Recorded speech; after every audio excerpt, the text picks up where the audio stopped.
Thanks for stopping by. I'm glad you're here. Why not relax and listen to a story or two? It's our vagabond story, from our first RV renovation to getting legal to finally getting on the road, at least a little bit. Our renovation started as a leaky overcab bed area. It's time now to fix up that mess. I had hired a local RV shop here in the Elkhart, Indiana area to fix it up, and they did a terrible job.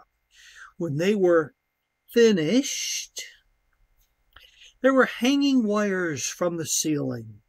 There was some awful kind of strange aluminum molding thing around the overcab area that didn't really even fit right. And the join between the overcab floor and the front wall on the front of the RV was a complete mess. Sorry. I started by removing the mess at the front of the overcab area with new plywood and a little shelf joining the front wall to the floor.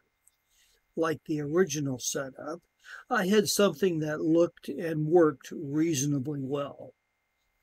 Next, I removed that messy, chunky chunk of aluminum from around the overcab cutout area and looked around for a new way of molding the overfloor and the cab roof together. Well, what I came up with was some old plastic molding you can pick up from the big box store. Of course, you can't put it in place. I first had to get a heat gun and kind of soften up the plastic. Then I could kind of move it into shape. That worked out actually really well. I got some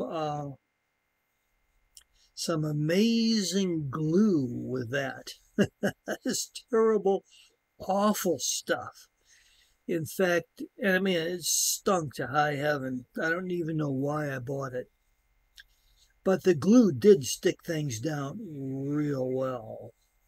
I kind of imagine that when the devil was stuck in the ninth circle of hell, he was stuck down with some of that glue. That glue was sort of a divine comedy. Anyhow, I finished all that up, painted it up, put a couple of big screws in there to hold everything together just in case. And it turned out pretty well, actually. I was pretty happy with it.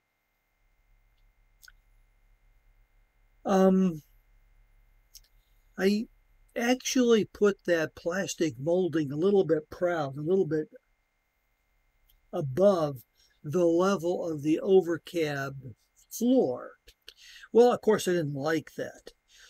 So I didn't really know how to fix that up. And then I remembered I had an old hand plane, an old wooden hand plane. So I used that. Of course, the hand plane will cut through the plastic like hot bread, a hot knife through butter. So it was very easy to do. And the results actually kind of looked professional. Sort of a surprise. On either side of the overcab area, there was these pieces of plywood with decorative faux leather hooked up, little buttons on them and everything. I didn't really like that. It looked kind of weird and sort of strange. So I took all that out, and then I was left with just the plywood that was used to build the overcab area. I just painted that up, put in a little bit of sand filler so that, things were more or less flat. And I used actually the same sort of molding to mold out the edges where the faux wood, faux leather in the cab came around and was stapled in place.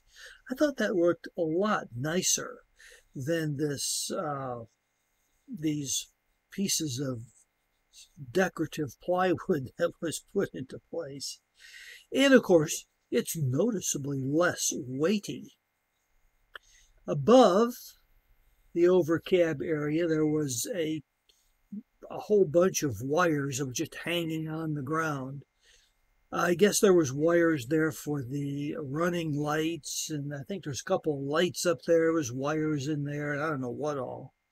So I built a little chase using that PVC foam that I had gotten and used earlier. That stuff really works well. It's nice material to use in these kinds of situations. I was actually pretty pleased with how that came out. Of course, I had to put new lights, or I had to reuse the already existing lights in there, take them apart, fix them up, and put them back in place. And I also put in a 12-volt cigarette jack. Thought that would be a good idea. As it turned out, I probably should have put more of those in. We use that 12-volt jack all kinds of times. For example, to run the box fan, a 12-volt box fan that we got, or our little 12-volt wireless router when we're traveling around. Should have put a few more of those in, but I didn't. When the slide out is out, which isn't very often, I put in a couple of steps so you could actually sort of climb up to the overcab area. I made them out of boxes with openable lids so you could put extra stuff in there if you ever wanted to. It seemed like it would be a really good idea, and somehow we just never use it.